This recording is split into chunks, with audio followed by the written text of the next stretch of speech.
من روز میخوام ببخشید بفرمایید. الان فرزندم تو کت خدای بزرگ میمن جاده کت خدای اینجا نشواره بود میمن حتی اول از در لحاظ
توضیح میدم تو افتابه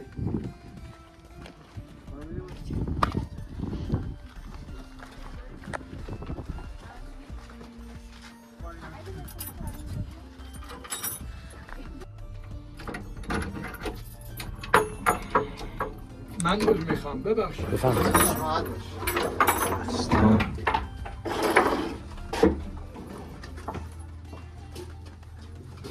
بفرمایید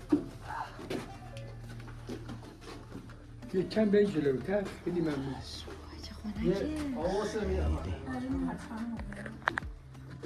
هیچ خونه دوتش نداشته برخورد سنگ هوشنگشاه در شاهنامه توضیح داده آتش که تولد شده در این جایگاه آتش می سوزندن اینجا چرا دو تا شومینه داره بارها از ما سوال میشه چون اون زمان گاز و نفتی خونه بوده که خاکستر تشکیل نشود وقتی پر از خاکستر میشه چوب خاکستر داره اینجا را پاره میکنن آتش اینجا روشن میکنن دوباره یکی پایکش میشه یک لحظه نمیباس آتش خاموش میشه کبریت 105 ساله آتش هم پرستاران نپرستش دکتری به نام دکتر علی طالبیان یونسکو که آمده اینجا من از دبیرستان خواستن شمسدینی بیا گفتایی تو رو ترجمه کنه برای این خانم گفتم برای این خانم اسپانیایی این خانم اسپانیایی بودی برای ثبت جانی میمن گفتم آی دکتر برای ایشون بگو هیچ انسانی در کره زمین آتش را سجده نکرده آتش مزر پاک کنند و تا دانم آتش هم برای بردن خانه به خانه پرستاران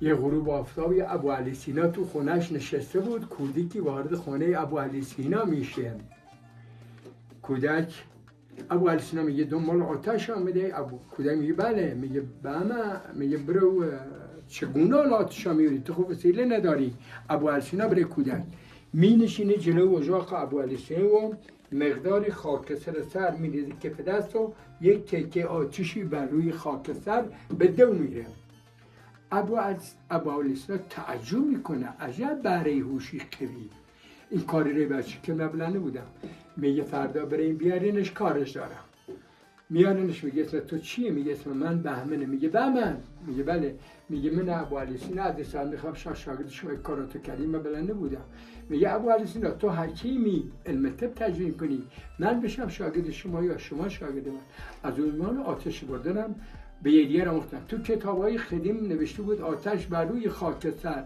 هیچ توضیحی معلمی با ما نمی‌کردن بنده در دانشگاه بندرعباس فهمیدم که آتش چگونه و چطوری تولید شد حالا من خیلی چیزا رو تو دانشگاه بندرعباس دکتری به نام دکتر عباس سایبانی به ما یاد داد خب آتش ها بود برای بردن خانه به خانه اینجایی هم که شما حضور دارین به نام 4 تاقی 2 اتاق هیچ خونه‌ای در میمن به این شکل شمایل نیسته اینجا را به عنوان آتشکده انتخاب کردم و ابزاری هم که می‌بینین بنده سال 83 من از دبیرستان خواستم بیا اینجا با یونسکو صحبت کن من از اون زمان اینجا کارم فقط مغز شما رو خسته کنم کار دیگه در میمن ندارم حالا اینا ظرفایی که شیره انگور، اصل، اینم دیگه حمام، تو حمام که رفتیم آتش زیرش میریخت، دیگه حمام. فقط یک شی را بنده با یا مهندسی بچه همدان الان در آمریکا تو زیرزمینی دیدیم. 1 2 3 4 5 6 7 خط. این 7 خطه، میگن فلانی جوره 7 نوشیده 7 خطه جوره 7. می را 7 سال در این ظرف نگه می داشتن، بعد از 7 سال نوشیجان میکردن. البته شما استاد بنده هستین، می را در مثل 60 سال نگاه می داشتند و می خوردن. و این هم می 7 ساله. این سیاهی هم که می بینید اجاقشون بوده. اجاق خوراک چوب بوده، چوب چربی داره، چربی چوبه، چربی مواد غذایی همراه بود. چه چگونه بود؟ هوای سبک از بالا، هوای سنگین از پایین. این دو خاصیت مهم برای خاک داده. یکی این خاک را محکم کرده، یکی این که میکروب زدایی کرده. حالا حتی گوشیش نور داره به من بده، لامپشا. خیلی ممنون فردم، خیلی ممنون. حالا بگیرین اینجا ببینین.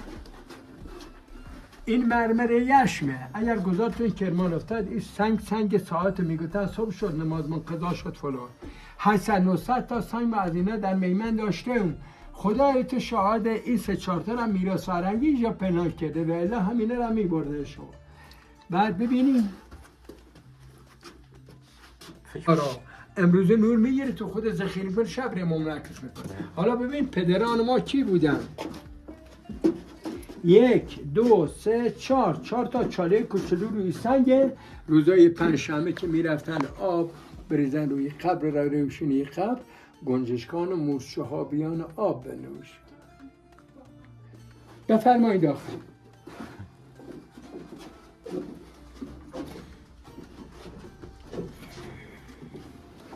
این کندوی اصل. اون زمانی که الان جعبه و اینا درست میکنن میگن ببریم تون فارس و ببریم تو شیراز و ببریم بندر عباس و زمان اینا نبوده. این میخوابه توی زمین، این سر گل سنگ، این طرف هم گرفته روش هم گلندود، 2 دریچه زنبور داره پشت این کوه. آقای حسن میمندی. بعد این زنبور تیرما تا تیرما داری کندوها باز میشه. به هیچ عنوان زمستان باز نمیشه. اگر زمستان بفهم زنبورش گل و چیزی نداره، شیره انگور بهش تغذیه میکنه. به قول خارجی ها شکری در کارش نوشویر. حالا در میمندی که شما دو دارین، اینم ارهاشون میکشیدن، ارهای شما بکش من بکش. اینم شاخ کوچیکوی بود کل نری، اینم مشک اسپارشون، اینم مشک آبشون، اونم آبگدوناشون، اونم ظرفای خمیر میکیده. اونم خواهران من توجه کنن، مادرها بین 2 زانوشو میگرفتن، شیر گاوا میدوشیدن. الان اگر شما شیر توی میدوشید، بچه ها میگن اینت میخوای 1 کیلومتر رو به ما بده. بله، اینم کشک افتا میکرد، کشکا. اینم کرنده و نجاری جدیدن. اینم خرمنکور به دنبال 2 تا گاو میکشید، کمباین. این میز صندلیش، اینم تیره خرمنکور، به اینم میگن مردک، به اینم یوغ. 2 تا گاو میکشید و پسر بچه گاوه را هدایت روی خرمن. و اینم که انگور، روده انگوری. اینم ترازو و تفنگ و رکاب و کمربندشون و اینا رو من در تو خونه ها حتی را تکیه که اسمشون رو نوشتم تو دفتر میراث فرهنگی یادش کردم. من خیلی علاقه دارم به چیزای خیلی. اینم خیلی زمین ها شخ میدادن. اینم خلوکو، اینم پنبه را از دانه جدا میکرده. ما در میمد یه کولک نداشتیم پنبه دانه. از شهر میخریدن، میخواستن لاف و تشک درست کنن. دانه کولک رو میدن به این، بعد پنبه را با چاله به او بر میکرد، دانه هاش هم میریخت به این طرف. اینم اره شما بکش من بکش. برخو زمان بوده میگن فلانی با خانمش تو بکش من بکش داره، انشالله شما نباشید. بوسن بکش من بیرسم. خب بریم اون قسمت. بغل هر دیواری یه سوراخی را شما میبینیم، دستان واسه این میبینیم کلیدان پشت قلف آخه میشد، این زبانه میمد پشت در باز نمیشد. اینم کلید 2800 اتاق، هر کلیدی هم متفاوت. این کلید هم وقتی میخواستن تو سکوش دارن میمندی ها، الان تو دشتن دارن محصولات دامی را جمع میکنن، دوغ، کش، روغن. تابستون هم اینا پشت کو محصولات باقی. حالا اینم اینجوری میبردن با خودشون اونجا میگذاشتن، وقتی میخواستن به طرف خانه خودشون بیاین کلیدا میآوردن و دست از سوراخ میرفت و جای خودش را پیدا میکرد و میکشید زمانه را برد. قفلای کتابی بعضی‌هاش دیدن کلید راه نمیکنن، واقعا از روی اینا ساخته شد. این کلید بیرون نمیاد تا قفل نشه. اینم که لباسی که من شما 80 سال که این دستگاه بافته میشه، کارخانه‌های پارچه‌بافی. اینم چرخ نقرسی، اینم شلای خالی بافی، اینم دوک و اینم شما استاد بنده هستین. روزنه‌های برگ سبزینه‌هاش از پشت نفس میکنه. روزنه‌های برگ اینم علاوه چوب هوا میرم داخل. نیمه آبان تا نیمه فروردین که حمامش میچرخید، نیمه آبان میبرم میچیدم بادمش، ایام عید شروع میکنم بخوردن. هر صبح من پارچه خیس میکیدم میدونم تنینا باد خانه بخورم. حالا اونایی که واقعا محصل اینو درس خونده اون میخوام خواهرم این چرا میرم این پای توی پای سا چرا موشی این دستای ما اینقدر چوب معلم خورده که حساب ندار روز ما خیلی کتک خودیم از معلمامون و اینم پایش اونم رختخواب اونم اجاقمون تاوه نون میپختن. حالا شما چوب لباسی دارین، ما دی چوب لباسی لباس هم به صد ریخته. اینم داره قالیشون، اونم قاشقدان، اینم شیره انگور توش میگن دوشاب کدوی تنبل. و این طرف هم که اون کمال حلاجی، شما بعضیاتون سنتون به حلاج خورده تو کوچه میگشت میگه حلاجم بیاید تا پشم پنبه را بهتون بزنم. حالا ببینیم استادانم، این نخ از روده گوسفند، هر روده 4 لایه پی توشه، هضم نمیشه، به همین خاطر میگن روده گوسفند نخورید. خب تا سالهای اخیر که بهدا این پزشکی، علم پزشکی نداشت، از اینا بخیه میکدن جای زخم ترک و اینا را. خوب بفرمایید. اینا پوشش گیاه‌های داروهای میمن، گردو، بادام، سنجد، کاکوتی و کاکلکوتی و کردونه و گزنه و پونه و اینها. حالا کوچکترین سال بین شما کیه؟ هر کی کوچکترین سال بیایه. بیا خب شما کوچکترین سال اللحاظ مغزی نه، اللحاظ مغزی شما صندلی منی، اللحاظ سنی منی بشین روی صندلی، دستاشم ببندیم، حکم اعدام اجرا کنیم. خب الان فرزندم تو کت خدای بزرگ میمنی سیبیل آتشی. خب بندم غلام شما یم در طول کدوم ایده رو برم بازداشت کنم من؟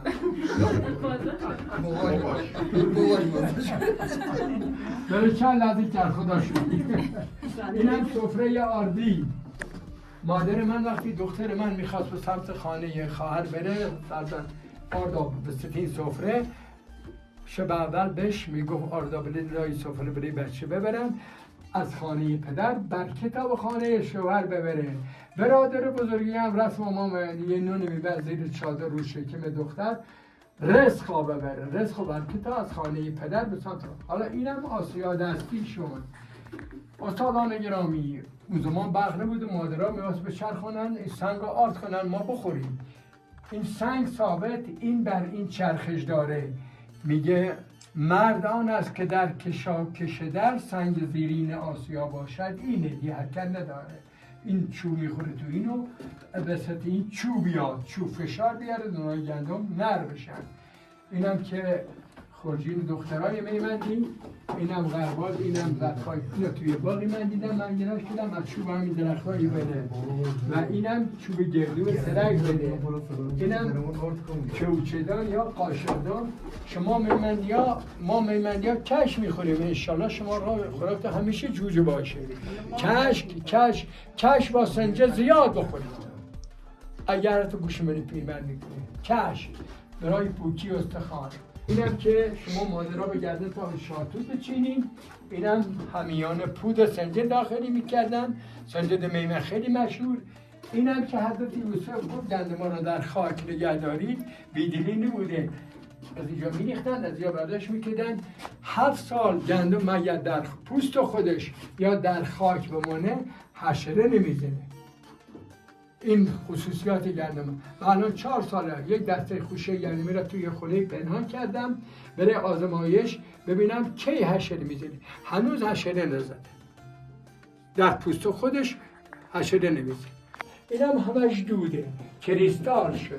این دو خاصیت مهم برای این خارگر، یکی خاک رو محکم کرده، یکی اینکه میکروب زدایی میکنه. الان اگه من دست جا بشم میریزم این خاک تو آتش فشان. اگر یونسکو فکری نکنه شاید نیم سال دیگه از میمن نباشه. این میمن هم پزشک زیادی از اینجا بلند شدن، همه رفتن آمریکا، ایران رو ترک کردن. یه آمریکایی شعری را برای من نوشته، از آمریکا ترجمه کرده، گفته این شعر را برسونی به شمس‌الدینی. نوشته هر آن کس لذت دنیا خودش برد، که هم پوشید و هم بخشید و هم خورد. هر آن کس کیسه را محکم نگه داشت، خودش ما لذتش داریم. پزشکان ما همه رفتن آمریکا، با خدا قسم میخورم خوناشو دارن از بین میرن. ایام این میاین و یه سریکی میکشین و با ما سلام علیکی میکنن و میرن. ایران رو ترک کرد. انشاءالله شما خسته نشید.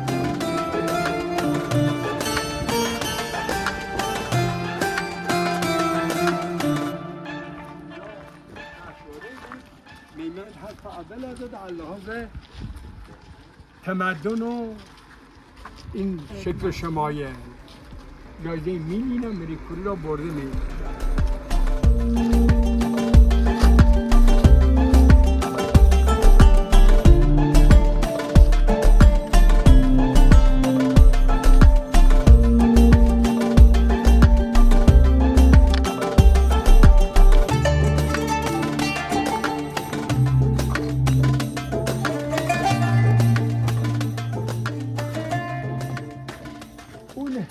هلالی را میبینیم یا جای آتش. قدیمی ها میگفتن تین حمام، ما میگیم تون حمام. اونجا آتش میخورد، آب هم از 1500 جوبی درست کردن، رودخانه فراوان آب داشت. میرن داخل خزینه، از این جای سیم برق افتاده کانال آب کثیف میره به سمت رودخانه. بفرمایید تو.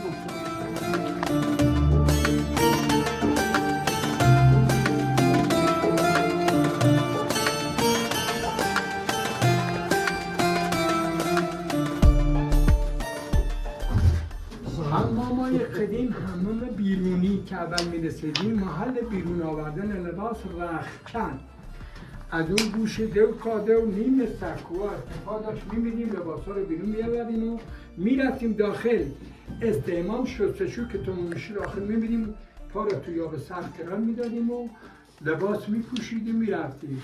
شستن پا یا آخر علم پزشکی امروز میگیم، زمان ما نادان بودیم نمیدونستیم.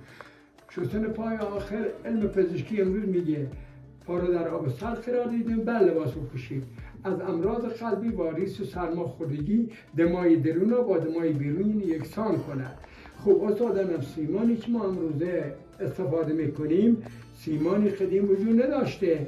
اینا ساروجن، ساروج از سفیده تخمر، شیر، مقداری آهک و مقداری سوزانده شدن خاک سر پهنگاه و ریش شدن موی گوسفند و کرک شتر، این ملت ترکیب شده.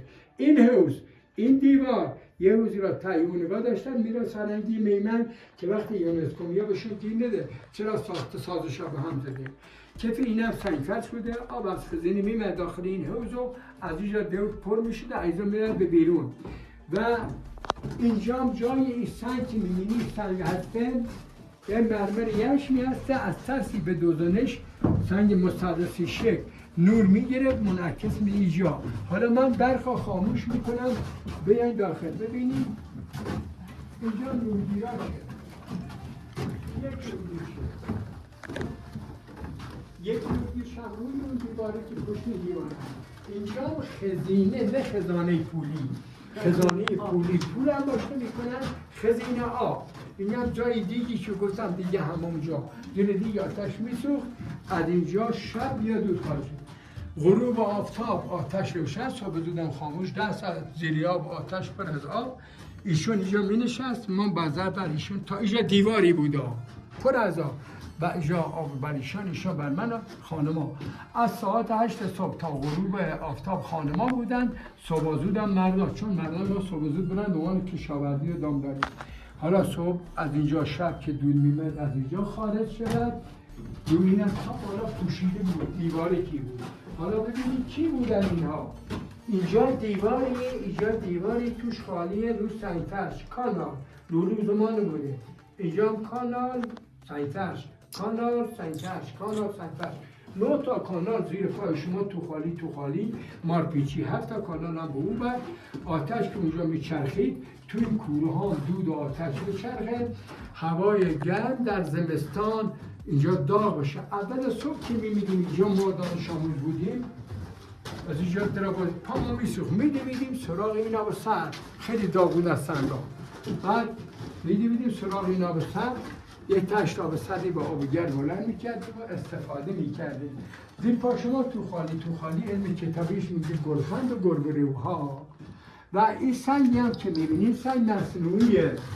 سال 60 یه بنده خدا میمندی دستک داده و این سنگ از میمن خارج شده، فروش رفته به خارج. این سنگ الان مصنوعیه، نمونه هم سنگایی که دیدی نور گرفتن و این هم از خصوصیات این میمنده.